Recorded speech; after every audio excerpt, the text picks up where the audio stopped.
Bonsoir à toutes et à tous et merci de rester fidèles au programme du soir. C'est une autre bienvenue dans Regard Croisé, le deuxième numéro de cette nouvelle semaine. Encore 4 sujets à aborder avec nos invités. Nous parlerons d'abord du Niger.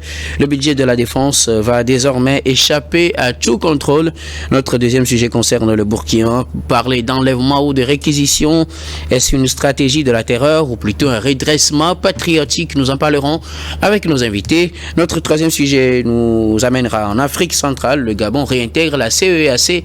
Puis nous reviendrons au Togo pour terminer avec notre quatrième sujet, alerte rougeole dans le Nord. Et pour en parler ce soir, 3 invités sur ce plateau. Avec moi, Prosper Agboklou. Vous êtes journaliste et analyste politique. Bonsoir Prosper et bienvenue.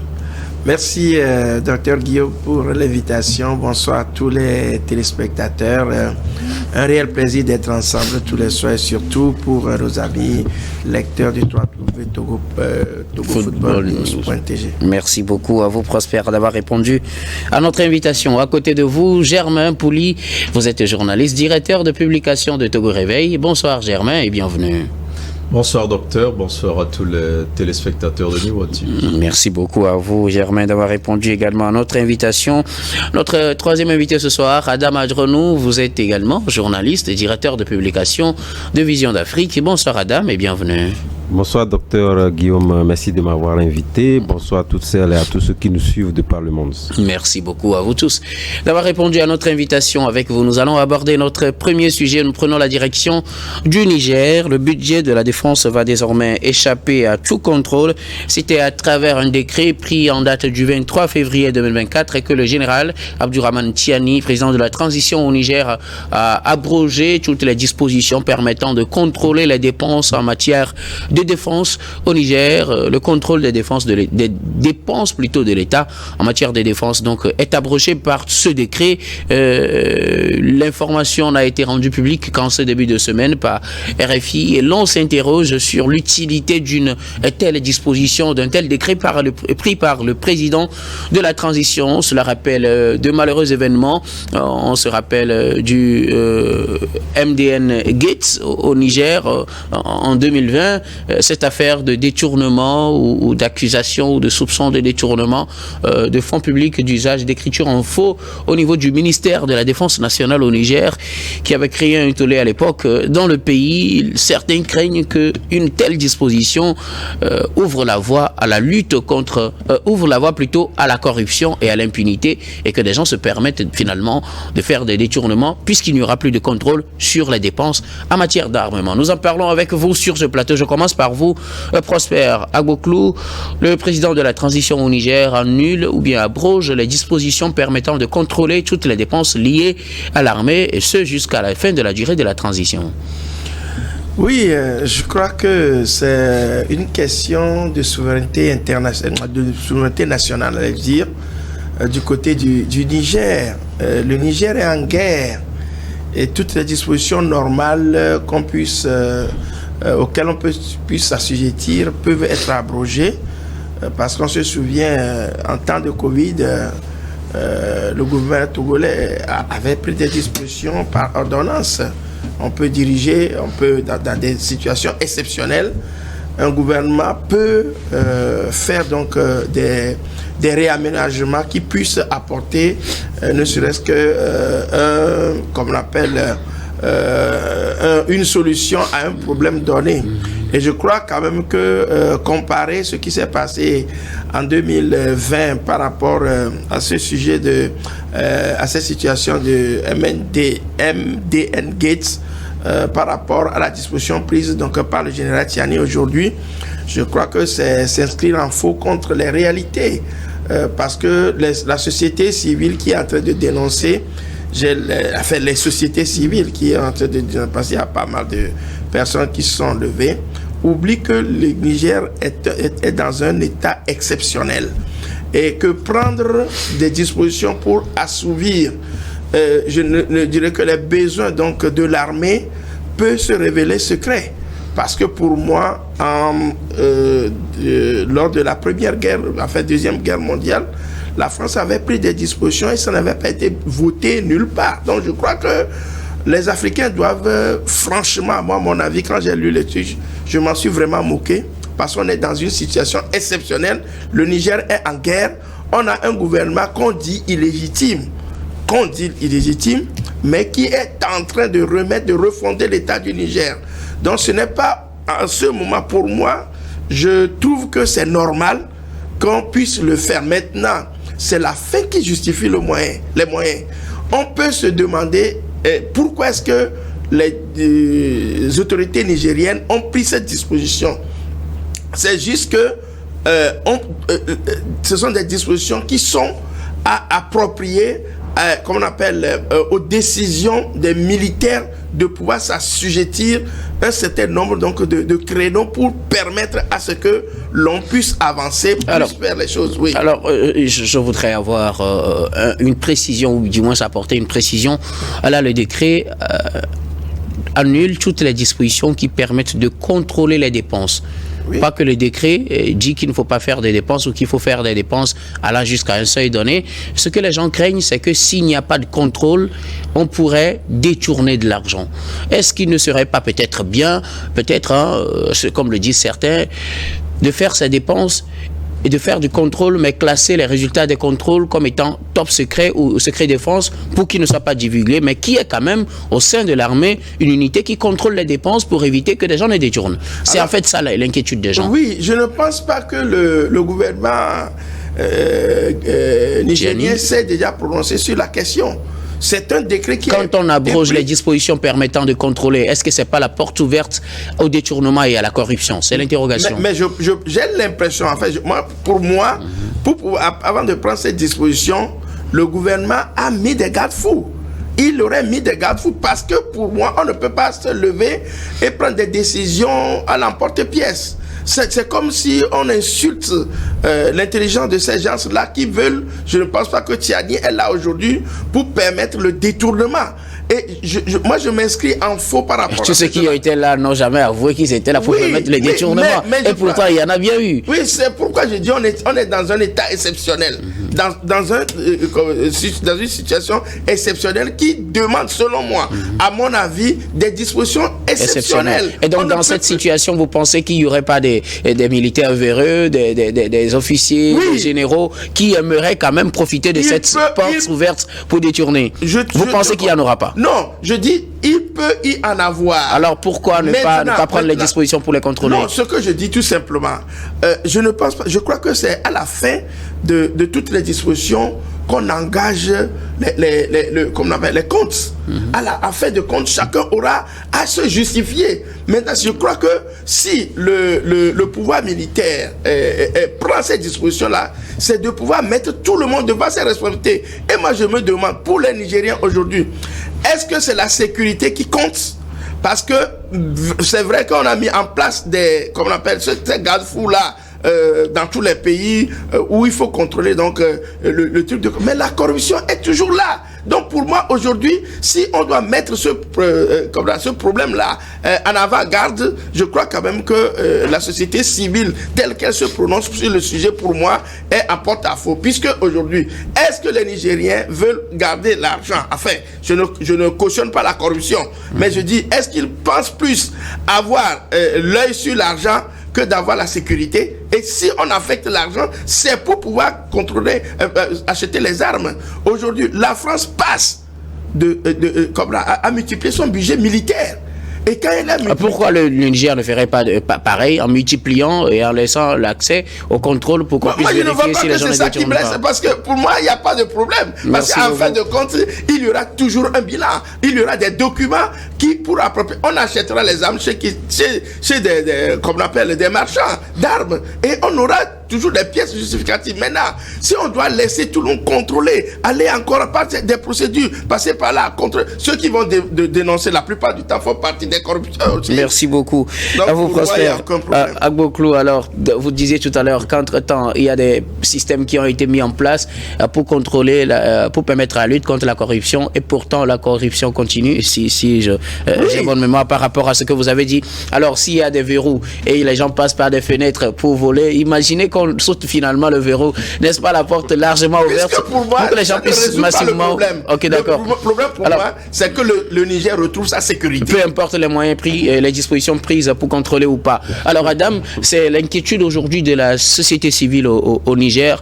Pas qu'on est contre le fait qu'on engage des dépenses militaires pour sécuriser le pays, mais c'est contre le fait qu'on abroge les dispositions permettant de contrôler après ces dispositions. Certains estiment que ça va créer un autre scandale financier où les gens pourraient, à travers ce décret qui annule toute mesure de contrôle, les gens pourraient profiter pour faire des détournements, sachant qu'il n'y aura pas de contrôle et donc ils ne seront pas poursuivis après. Oui, vous savez, c'est une question âprement disputée et qui renvoie pratiquement à un scepticisme. Parce que lorsque vous prenez en termes de structuration et d'organisation, le matériel ou l'achat du matériel militaire même est soumis à disposition où pratiquement les dispositions légales en ce qui concerne les marchés publics sont pratiquement levées.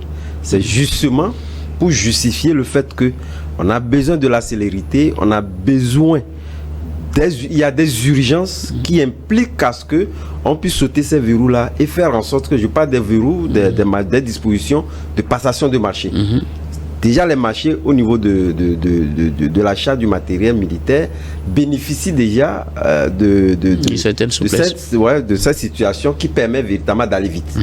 Donc maintenant, qu'à cela ne tienne, lorsque vous prenez à part cette disposition, le contrôle en lui-même également, c'est un contrôle qui n'est pas public. Oui. Un contrôle qui n'est pas public.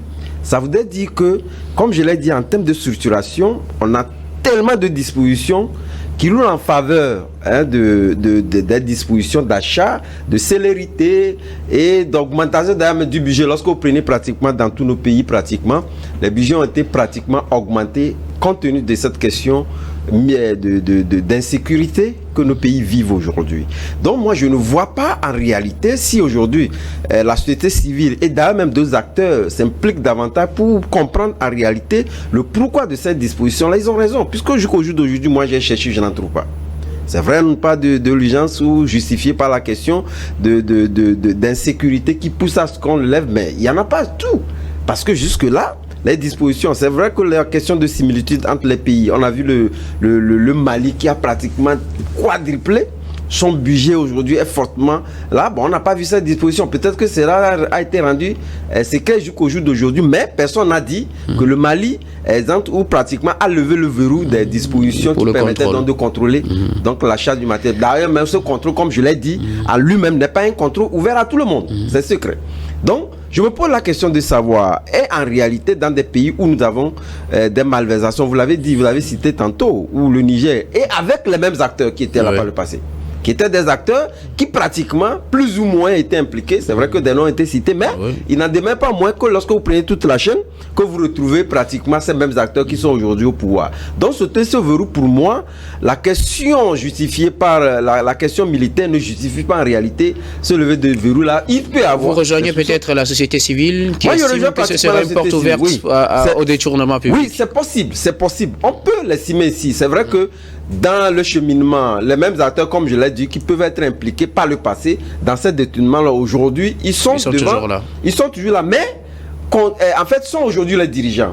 Donc, ça peut en réalité diminuer, en tout cas affecter cette volonté d'aller vers, en tout cas, la corruption, etc. Parce qu'aujourd'hui, ils sont comptables devant le peuple sur les questions. Mais, sauf que cet aspect comptable vient d'être sauté. Oui, c'est ce que je dis. Ça dit de toutes les façons, l'achat du matériel, aujourd'hui, la question sécuritaire, c'est eux qui justifient, qui vont se justifier devant le peuple.